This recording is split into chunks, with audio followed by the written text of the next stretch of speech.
ಒಂದು ಬಾವುಟಗಳು ಕಟ್ಟಿಲ್ಲ. ನಾಳೆ ಕನ್ನಡ ರಾಜ್ಯೋತ್ಸವನ ಆಚರಣೆ ಮಾಡ್ತಿದ್ದೀವಿ. ಇವ್ರಿಗೇನಾದ್ರೂ ಮಾನ ಮರ್ಯಾದೆ ಇದೆ ಸರ್ಕಾರಕ್ಕೆ?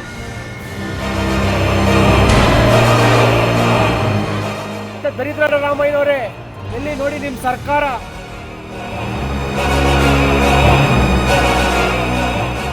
ನಮ್ಮ ಟ್ಯಾಕ್ಸ್ ಹಣವನ್ನ ಮಾಡಬಾರ್ದು ಕೆಲಸಕ್ಕೆಲ್ಲ ಯೂಸ್ ಮಾಡಿಕೊಂಡು ಅದರ ದುರುಪಯೋಗ ಮಾಡ್ಕೊತೀರಾ.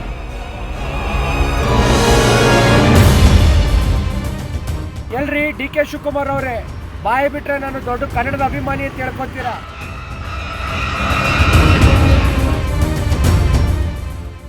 ಇನ್ ಕನ್ನಡದ ರಾಮಯ್ಯ ಅಲ್ಲ, ಇದು ನೋಡಿದ್ರೆ ಕನ್ನಡಿಗರಿಗೆ ಮೋಸ ಮಾಡೋ ರಾಮಯ್ಯ ಅನ್ಸ್ತೈತೆ.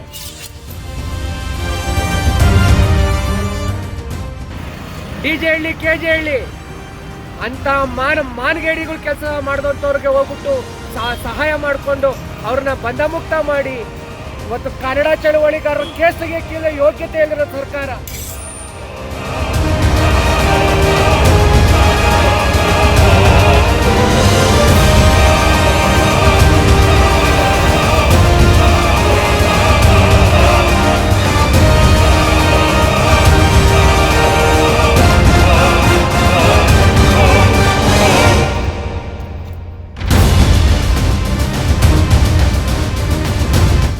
ಕನ್ನಡಿಗರಿಗೆ ಇವತ್ತೊಂದು ಬಹಳ ನೋವಿನ ಸಂಗತಿಯನ್ನ ನಿಮ್ಮ ಜೊತೆ ಹಂಚ್ಕೊತಾ ಇದ್ದೀನಿ. 70ನೇ ಕನ್ನಡ ರಾಜ್ಯೋತ್ಸವ ಒಟ್ಟಾರೆ ಕರ್ನಾಟಕದ ಕನ್ನಡಿಗರು ನಾವೆಲ್ಲ ಸಂತೋಷವಾಗಿ ಆಚರಿಸಬೇಕು.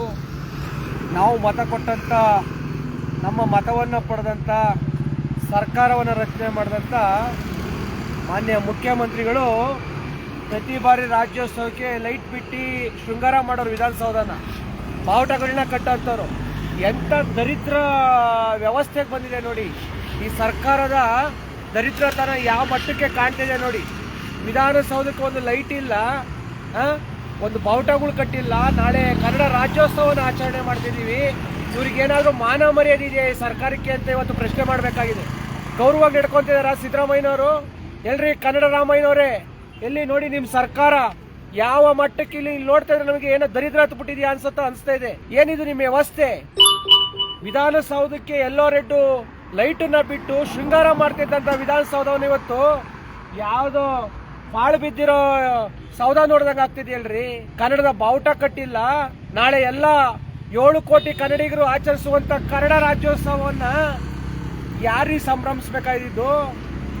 ನಾವು ಆಗ್ತಂತ ಮತದಿಂದ, ಇವತ್ತು ನಾವು ಕಟ್ಟ ಟ್ಯಾಕ್ಸ್ ಇಂದ ಇವತ್ತು ವಿಧಾನಸೌಧದಲ್ಲಿ ಕೂತ್ಕೊಂಡು ದರ್ಬಾರ್ ಮಾಡುವಂತ ಜನ ನೀವು ಇವತ್ತು ನಮ್ಮ ಟ್ಯಾಕ್ಸ್ ಹಣವನ್ನ ಮಾಡಬಾರ್ದು ಕೆಲಸಕ್ಕೆಲ್ಲ ಯೂಸ್ ಮಾಡಿಕೊಂಡು ಅದರ ದುರುಪಯೋಗ ಮಾಡ್ಕೊತೀರಾ. ಆದ್ರೆ ಇವತ್ತು ವಿಧಾನಸೌಧವನ್ನ ನಾಳೆ ರಾಜ್ಯೋತ್ಸವ ಇದ್ರೆ ಅದು ಹಿಂದಿನ ದಿವಸ ಲೈಟ್ ಬಿಟ್ಟು ಶೃಂಗಾರ ಮಾಡಿ ಬಾವುಟವನ್ನ ಕಟ್ತಿದ್ದಂಥವ್ರು ಎಲ್ರಿ ಡಿ ಕೆ ಶಿವಕುಮಾರ್ ಅವರೇ, ಬಾಯಿ ಬಿಟ್ರೆ ನಾನು ದೊಡ್ಡ ಕನ್ನಡದ ಅಭಿಮಾನಿ ಅಂತ ಹೇಳ್ಕೊತೀರಾ. ಹೆಗಲ ಮೇಲೆ ಕನ್ನಡದ ಶಾಲ್ಗಳು ಹಾಕೊಂತೀರಾ. ಇನ್ಮೇಲೆ ನಾಚಿಕೆಡು ನೀವೆಲ್ಲರೂ ಶಾಲ್ಗಿಲ್ ಹಾಕ್ಬಿಟ್ಟಿರಾ. ನೀವು ಮಾನ ಮರ್ಯಾದೆ ಇಲ್ದಿದ್ದಂತ ಸರ್ಕಾರ ನಿಮ್ದು. ಎಷ್ಟು ದರಿದ್ರ ವ್ಯವಸ್ಥೆ ಅಂತ ಅನಿಸ್ತಾ ಇದೆ ನಿಮ್ ನೋಡ್ತಾ ಇದ್ರೆ. ಈ ಮಟ್ಟಕ್ಕೆ ದರಿದ್ರ ಬಂತ ಕನ್ನಡಿಗರಿಗೆ ನಾವಿಂಥದ್ದೆಲ್ಲ ಕಣ್ಣಿಂದ ನೋಡ್ಬೇಕಾ? ಪ್ರತಿ ಬಾರಿ ಬಣ್ಣ ಬಣ್ಣದ ಲೈಟ್ಗಳನ್ನ ಬಿಟ್ಟು ಬಾವುಟವನ್ನ ಕಟ್ತಾ ಇದ್ದಂತ ವಿಧಾನಸೌಧವನ್ನು ಇವತ್ತು ನೋಡ್ರೆ ಬಿಕ್ಕೋ ಅನಿಸ್ತಿದೆಯಲ್ರಿ. ಯಾವ್ದೋ ಪಾಳು ಬಂಗ್ಲೆ ನೋಡಿದಂಗೆ ಆಗ್ತಿದಲ್ರಿ. ನಿಮ್ಗೇನು ಮಾನ ಮರ್ಯಾದೆ ಇದೆಯಾ? ಗೌರವ ಇದೆಯಾ? ನಿಮ್ ಸರ್ಕಾರಕ್ಕೆ ಏನಾದ್ರು ಬದ್ಧತೆ ಇದೆಯಾ? ನಿಮ್ಮಲ್ಲಿ ಏನಾದ್ರು ಕನ್ನಡದ ಪ್ರೇಮ ಪ್ರೀತಿ, ಅದೇನೋ ಕನ್ನಡದ ರಾಮಯ್ಯ. ಇನ್ ಕನ್ನಡದ ರಾಮಯ್ಯ ಅಲ್ಲ, ಇದು ನೋಡಿದ್ರೆ ಕನ್ನಡಿಗರಿಗೆ ಮೋಸ ಮಾಡೋ ರಾಮಯ್ಯ ಅನ್ಸ್ತೈತೆ. ಇಲ್ಲಿ ಎದ್ದು ಕಾಣ್ತಾ ಇದೆ. ವಿಧಾನಸೌಧವನ್ನು ನೋಡಿದ್ರೆ ಅದು ಸಂಭ್ರಮ ಸಡಗರದಿಂದ ಇರಬೇಕಾದಂತ ವಿಧಾನಸೌಧ ಪಾಳು ಬಿದ್ದ ಬಿಲ್ಡಿಂಗ್ ತರ ಕಾಣ್ತಾ ಇದೆ ಇವತ್ತು ನಮ್ಮ ಕಣ್ಣಿಗೆ. ನಾಳೆ ಬೆಳಿಗ್ಗೆ ರಾಜ್ಯೋತ್ಸವ, ಈಗ ರಾತ್ರಿ 11:15 ಆಗಕ್ ಬಂದಿದೆ. ಇವತ್ತು ಹಿಂದಿನ ದಿನ ಇದಕ್ಕೆ ಬಣ್ಣ ಲೈಟ್ ಅನ್ನ ಹಾಕಿ ಬಾವುಟಗಳನ್ನ ಕಟ್ಟಿ ಎಷ್ಟು ಶೃಂಗಾರವಾಗಿ ಕಾಣ್ತಿತ್ತು ವಿಧಾನಸೌಧ. ಅದು ನೋಡಕ್ಕೆ ಅಂತವೇ ಬಂದು ಇದು ನೋಡಿದ ತಕ್ಷಣ ಹೊಟ್ಟೆ ಉರಿತೈತಲ್ರಿ. ನಿಮ್ ಮಾನ ಮರ್ಯಾದಿಲ್ವಾ ನಿಮ್ ಸರ್ಕಾರಕ್ಕೆ? ಇಂಥ ಸರ್ಕಾರವನ್ನ ಕನ್ನಡಿಗರು ಬೆಂಬಲಿಸಬೇಕಾ ಅನ್ನೋ ಪ್ರಶ್ನೆನ ಇವತ್ತು 7 ಕೋಟಿ ಕನ್ನಡಿಗರು ಪ್ರಶ್ನೆ ಮಾಡಬೇಕಾಗಿದೆ. ಇವರೆಲ್ಲ ಹೇಳ್ತಿದ್ದಲ್ಲ ನಾನು, ಡಿಜೆ ಹಳ್ಳಿ ಕೆಜೆ ಹಳ್ಳಿ ಅಂತ ಮಾನಗೇಡಿಗಳು ಕೆಲಸ ಮಾಡಿದಂಥವ್ರಿಗೆ ಹೋಗ್ಬಿಟ್ಟು ಸಹಾಯ ಮಾಡಿಕೊಂಡು ಅವ್ರನ್ನ ಬಂಧಮುಕ್ತ ಮಾಡಿ ಅವ್ರ ಕೇಸ್ಗಳನ್ನ ತೆಗೆದು ಇವತ್ತು ಕನ್ನಡ ಚಳವಳಿಗಾರರ ಕೇಸ್ ತೆಗೆಯಕ್ಕಿಲ್ಲ ಯೋಗ್ಯತೆ ಇಲ್ಲದ ಸರ್ಕಾರ. ಕೊಟ್ಟ ಮಾತಿನಂಗೆ ನಡ್ಕೊಳಕ್ ಯೋಗ್ಯತೆ ಇಲ್ಲ ಸರ್ಕಾರ. ಕೊಟ್ಟ ಮಾತಿಗೆ ಕೊಟ್ಟ ಮಾತಿನ ಪ್ರಕಾರ ನಡ್ಕೊಳಕ್ಕಾಗದೇ ಇರುವಂತ ಸರ್ಕಾರ ಭುವನೇಶ್ವರಿ ಪ್ರತಿಮೆನ ಅನಾವರಣ ಮಾಡ್ತಾರೆ. ಇದೇ ಮುಖ್ಯಮಂತ್ರಿ ಉಪಮುಖ್ಯಮಂತ್ರಿ ನಿಂತ್ಕೊಂಡು ಬಡಾಯಿ ಕೊಚ್ಕೊಂತಾರೆ. ಕನ್ನಡ ಹೋರಾಟಗಾರರ ಕೇಸ್ಗಳು ತೆಗಿತೀನಿ ಅಂತ. ಇವ್ರಿಗೆ ನಾಚಿಕೆ ಮಾನ ಮರ್ಯಾದಿಲ್ವೇನ್ರಿ? ಇವತ್ತು ಗಂಟ ಯಾವ ಕೇಸು ತೆಗ್ದಿಲ್ಲ.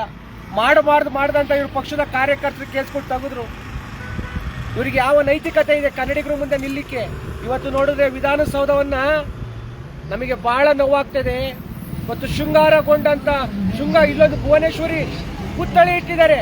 ನಾಳೆ ಅದಕ್ಕೆ ಇನ್ನೇನ್ ಮಾಡ್ತಾರೋ ಗೊತ್ತಿಲ್ಲ. ಇವರು ಭುವನೇಶ್ವರಿ ಪುತ್ಥಳಿ ಇಟ್ಟಿದ್ದಾರೆ. ಒಂದು ವಿಧಾನಸೌಧಕ್ಕೆ ಬಣ್ಣದ ಲೈಟ್ ಇದೆ ಅಲಂಕಾರ ಮಾಡಿ ಬಾವುಟಗಳನ್ನ ಕಟ್ಟಿ ಎಷ್ಟು ಚಂದವಾಗಿ ಕಾಣ್ತಿತ್ತು ಪ್ರತಿ ವರ್ಷ. ಇಂದಿನ ದಿನವೇ ಅದು ಶೃಂಗಾರ ಆಗಿರ್ತಾ ಇತ್ತು. ಇವತ್ತು ನೋಡಿದ್ರೆ ಪಾಳ್ಬಿದ್ದು ಬಂಗಲೆ ತರ ಕಾಣ್ತಾ ಇದೆ. ನಾಚಿಕೆ ಆಗ್ಬೇಕು ಈ ಸರ್ಕಾರಕ್ಕೆ ಅಂತ ಹೇಳಿ